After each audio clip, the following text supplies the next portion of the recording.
masaya ang pamilya. Lahat ng tao ay naghahangad ng masayang pamilya. Kaya napakasaya ko nang namulat ako sa mundo na buo ang pamilya.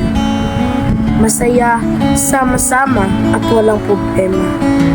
Wala na akong hihilingin pa kasi meron na akong pamilya, buo at masaya. Hindi man kami mayaman, ngunit mayaman naman kami sa pagmamahalan. Pamilya, sila yung kahit kailan hindi ko ipagpapalit kay nino man. Sila yung pamilyang may tuturi kong yaman at sila yung hinahangad ng iba pero saking napunta. Bilang isang anak, gagawin ko ang lahat para lang sa kanila.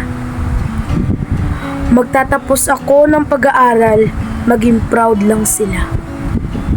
Hindi ako mapapagod na mahalin at alagaan sila kasi ito ay deserve nila. Kaya sa may mga buo at masayang pamilya, pahalagahan nyo sila kasi hindi habang buhay kasama nyo sila.